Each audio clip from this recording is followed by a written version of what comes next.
అదే RTV app వార్తల్ని క్షణాల్లో చదివే అవకాశం ఉంటుంది. ఒక న్యూస్ పేపర్, ఒక టెలివిజన్ ఛానల్ మీ చేతుల్లో ఎప్పుడూ ఉంటాయి.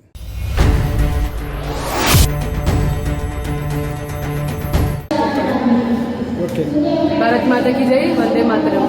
దేశవ్యాప్తంగా మహిళా సమన్వయ ఆధ్వర్యంలో 500 స్థానాలకి పైగా వివిధ రంగాల్లో ఉన్నటువంటి మహిళలతో మహిళా సమ్మేళనాలు జరుగుతున్నాయి. తెలంగాణ రాష్ట్రంలో కూడా 13 చోట్ల మహిళా శక్తి సమ్మేళనం పేరిట ఈ సమ్మేళనాలు జరుగుతూ ఉన్నాయి. ఈ రోజున నల్గొండ విభాగం అంటే 3 జిల్లాలు కలిపి నల్గొండ, భువనగిరి, సూర్యాపేట, నల్గొండకు సంబంధించి 3 జిల్లాలు కలిపి ఈరోజు నల్గొండ నగరంలో ఈ మహిళా శక్తి సమ్మేళనం జరుగుతోంది.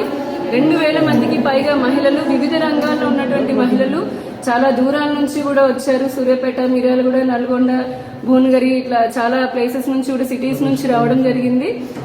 ఈ మహిళా శక్తి సమ్మేళన యొక్క ముఖ్య ఉద్దేశం ఏంటంటే భారతీయ ధర్మము, భారతీయ సనాతన దృష్టిలో చింతనలో మహిళ ఏ విధంగా ఉంటుంది, ఎంత గొప్ప ప్రాధాన్యతని మహిళలకు ఇవ్వడం జరిగింది. అలాగే నేటి కాలమాన పరిస్థితులలో భారతదేశ రాష్ట్రపతి కూడా ఒక మహిళనే.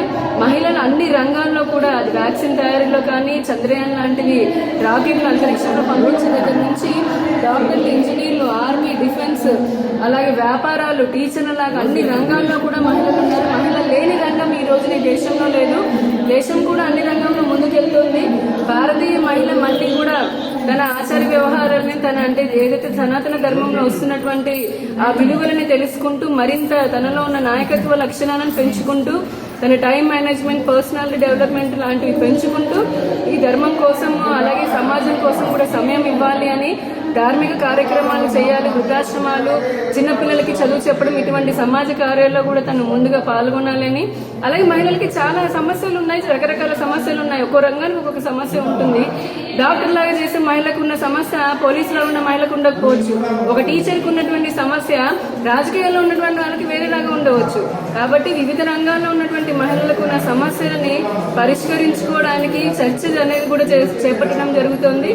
వచ్చినటువంటి మహిళలు 2000 మందికి పైగా మహిళలు కూడా తమ తమ అభిప్రాయాన్ని, దేశం బాగుండాలి, ధర్మం బాగుండాలి, తమ సమాజం బాగుండాలి, తమ కుటుంబం బాగుండాలి, తమ పిల్లలు కూడా సంస్కారవంతంగా ఏ విధంగా తయారయ్యి సమాజానికి, దేశానికి వారు పాత్ర పోషిస్తారు అన్న దానిపైన కూడా ఈ మహిళా శక్తి సమ్మేళనాలు జరుగుతున్నాయి. చాలా మంచి స్పందన వస్తుంది.